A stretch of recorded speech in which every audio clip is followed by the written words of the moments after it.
ሰላም ኣብ መላእ ዓለም ዘለኹም ክቡራት ኣሕዋት ሰላም እግዚኣብሔር ምሳኹም ይኹን። ናይ ሎማዓንቲ መደበይ እምበኣር ክትፈትውዎ ተስፋ እንዳገበርኩ ቅድሚ ናብኡ ባለይ ግን እቶም ሓደሻት ዘለኹም ላይክ ሳብስክራይብ ኮም እንዳገበርኩም ነዚ መዓልታዊ ሒዘ ዝመፅእ ቪድዮታት ተኻፈልቲ ክትኮኑ ብክብሪ ዕድመኩም። እቶም ምሳይ ፀናሕኩም ከዓ ከም ቀደምኩም ምትብባዕኩም ኣይፈለየኒ። ሰላም ሓፍትና እንታይ ዳ ሎማዓንቲ ናይቲ ማለት ዝረኣናያ ሓንሳብ ዝሰራሕናያ ዶ ትብሉ ኣለኹም? እምበር ናይ ሎማዓንቲ መደበይ ክቡራት ኣሕዋተይ ሰለስተ ኮሜንት ሒዘልኩም መፅእ ኣለኹ። ካብተን ሰለስተ ኮይንና ብሓንሳብ ክነንብበን እንዲና እንታይ ዓይነት ሰባት ኮይንና ክንርከብ ኣለና ማለት እዩ። መጀመርያ ግን ኣብቲ ክሳደ ኣቢልኩም እስክጥምት ኣብል ማለት እዩ። ከመይ እየ ማለት እዩ ክቡራት ኣሕዋተይ ጓሓናቅ ድየ ክሳድ ዓተር ድየ ፅቡቅ ጌርኩም ቅድሚ ምንባብናሲ እቲ ክሳደይ ጥምት ኣብሎ ኢኹም እዞም ኣሕዋተይ እምበኣር ሕጂ ናብኡ ከብለኩም እየ። ኣልግሲ ጦምሳቅ ኢሉ እንጀራ ሰንኪተ ኢልክስ ክንድዚ ሰብ ትህውኺ ሰብ እንድሕር ፈትይዎ ባዕሉ ላይክ ይገብር እምበር ኣገዲድኪ ዲኺ ላይክ ግበራለይ ትብሊ ጓሓና ክሳድ ዓተር 50,000 ሪኢኹንኦስ 1000 ጥራይ ላይክ እንጀራ ምስንካት እንታይ ድንቂ ነገር ጌርክዮ ኣይ ናይ ወለድና እንድዩ ቦኽባኽ ዓጋሜ ዋሒድ ንስኺ ትምህርዮ ሰብ የለን ኪዲ ንርእስኺ ተምሃሪ ወይለከ ጓሓፍተ ጓሒፍኒ ብጣዕሚ ዝገርም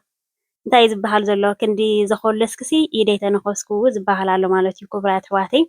መቸም ናይ ሓደ ክልተ እንዲዚ መብዛሕትኹም ማለት እዩ መብዛሕትኹም ብእውነት ንዓይ ዘይበቂዑኹም ትፅሕፉለይ ማለት እዩ። እዚ ሓደ ክልተ ካብ ብስልሲ ጥረውፀና ዝበሃል ኣሎ ማለት እዩ። እምባእታ ሳልሰይቲ ካብ ሓንሳብ ከይና ክነንብባ ኢና። ሰሉ ሓፍተይ ሓላል ርግቤ ሰላም ምስተን ዓበይቲ እንዳተማኸርኪ ነተን ንኣሽቱ ሓስና እንዳመሃርኪ እሞ ከዓ ብልዙብ ልሳንን ትሑት ቅንዕናን ዝመልኡ ቅዱስ ቃልን ትምህርቲ ምልኣት ልብን ኣእምሮን ኢኺ እሞ ፀጋኺ ብዙሕ ጥዕናኺ ሙሉእ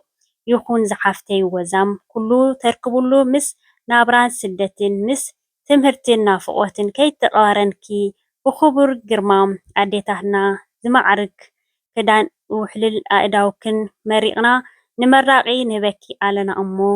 ክበርልና ማመቆልና ሓብሓቢት ስድራ ቤትን ህዝባን ኢኺ እሞ እንቋዕ ሓፍትና ኮንኪ ፈጣሪ ንፀጋን ጥበብን ይሓልወልና ብኣሚንክን ደቂኽን ሓንቅቕለይ። ክቡራት ኣሕዋተይ እዚ ዘንብቦ ዘለኹ እትሪእዎ ዘለኹም ማለት እዩ ካብ 199 ትፅሕፉለይ ማለት እዩ። ከምዚ ካብ ብሱል ጥረ ኣውጠና ዝበሃልሲ ጌጋ ክላኣለይ እምበር ከምዚ ዝኾነ ዓይነት ጥረታት እኽሊ ኣብሲልካሲ ካብኡ ከይበሰለ ጥረ ነገር ዝተርፍ ኣሎ ማለት እዩ። ሕጂ እዞም ሓደ ክልተ ወርቃዊ ዝኾነ በቃ ነቲ ግዜኻሲ ወርቃዊ ዝኾነ ግዜኻ ክንዲ ኣብ ፅቡቅ ዝኾነ ትጥፍኦስ ኢልካ በቃ ኣብ ብላሽ ዝኾነ ማለት እዩ። ብጣዕሚ ኣነ ከምዚ ክፅሕፉ ከለዉ እዚኦም ሓደ ክልተ ብጣዕሚ እየ ዝስማዓኒ ማለት እዩ። ብጣዕሚ ማለት እዩ። እዚ ከዓ ከምዚ ንዓይ ፀሪፎሙኒ ንዓይ ኣቢሎሙኒ ለዘይኮንክሲ ነታ ሂወቶም ማለት እዩ። ልዕሊ ኩሉ ኣብ ቅድሚ እግዚኣብሔር ፍንፉን እዩ ማለት እዩ። ፅቡቅ ኣይኮነን እዩ። ካልኣይ ነገር ከዓ በቃ ከምዚ እንታይ እዮም ዝብሉ መሲልኩም ወለድናሲ ናይ ብሓቂ ዘይድርብን እዩ ኩሉ ነገሮም ዝዛረብዎ ማለት እዩ። ገንዘብ መዓስ ይተሓዝ ብንኡስካ መዓስ ከ ይድለ ኣብ እርጋንካ ይመስለኒ እንተዘይተጋግየ እርም ኣበሉኒ ክቡራት ኣሕዋተይ ወርቃዊ ዝኾነ ዕድመና ወርቃዊ ዝኾነ ግዜናሲ ኣብ ቁም ነገር እንተውዓልና የድኣል እምበር ኣብ ብላሽ ክነውዕሎ የብልናን ክቡራት ኣሕዋተይ። እስኹም ትፅሕፉለይ ብዘይ ቃል ዓለም ናይ ዝሓውና ኩሉ ግዜ እዩ ዝፅሕፈለይ ማለት እዩ። እቶም ተኸታተልቲ ናይ ቻነል ዝኾንኩም ናይ ብሓቂ ከተንብቡ ከለኻሲ ንዓይ ጥራይ ዘይኮነሲ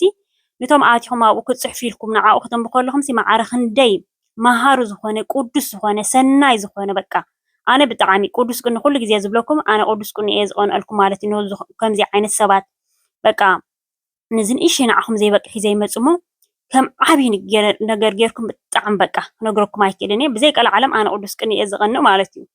ነቶም ወርቃዊ ዝኾነ ግዜኹም ሰዊእኹም ኣብ ዘይተደለየ እዚሲ ናይ ምግብታት እዩ ክቡራት ኣሕዋተይ።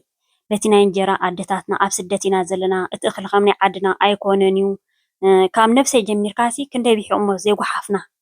ምክንያቱ ክሳብ ትጠባዩ በቃ ካብ ክልየማ ጥራይ ኣሎ ማለት እዩ። ክሳብ ትጠባዩ ተጥንዖሲ ግድን ኢኻ ዘይትፈጦ ማለት እዩ። ስለዚ እዞም ከምዚ ኢልኩም ትፅሕፉ ዘለኹም ከዓ ኣሕዋትና ክመሃራ ዘይደልያ ዋላ ተሓቲትክን እውን ከመይ ይግበር ኢልክን ተሓቲትክን እውን ብዙሓት ይኹን ዘይትነግራ ማለት እዩ ከምዚኣ ገበራ ከምዚኣ ገበራ ሽፍንፍን ኣቢልክን ንባዕልክን ጥራይ ክትፈልጣ ትደልያ እዚ ሕጂ ኣነ ዝሓውና እንታይ ኢሉ ካብተን ዓበይቲ ኣሕዋት እንዳተምሃርኪ እንዳተላዘብኪ ዝብል ዘሎ ኣብዚ ክንደይ ኣሕዋትና ሰላም ሓፍተይ ከምዚ ከዓ በልየን ከምዚ ከዓ ፅቡቅ እንዳበላ ስለ ዝምህራ ነንሕድሕድና እዩ ንዓኡ ተዓዚቡ ከዓ ፅሒፉልና ዘሎ ዝሓውና ማለት እዚ ቻነል ነንሕድሕድና ንመሃረሉ እዩ ማለት እዩ። ኣነ ከዓ ክቡራት ኣሕዋተይ እታ ክሳደይ ሰገን ትመስል እንታይ መክወፃ ክሳድ ዓተር ዶ ጓሓናቅ ዶ ገለዶ ዋላ ጓሓናቅ ትኾን ከ እንታይ ዝበሃል ዘሎ ጥፍኒቅ ኢሎም ነዲኣ ውሽንቅ ኢሎም ክቡራት ኣሕዋተይ ዋላ ዝኾንክ ትኾንክ ከ እግዚኣብሄርሲ በቃ ሙሉእ ጥዕና ዝሃቦ ሰብ ነዊሕ ይኹን ሓፂር ይኹን መልክዑ ፅቡቅ ኮይኑ መልክዕናስ ኣበሬና ዝበሃል ኣሎ ማለት እዩ። መልክዑ ፅቡቅ ኮይኑ ውሽጡ ባኮ ተኮይንካ እንታይ ዓብስ ኣብ መልክዕ ዶ ኣብ ገለዶ መጀመርያ ኣነ ንመልክዐይ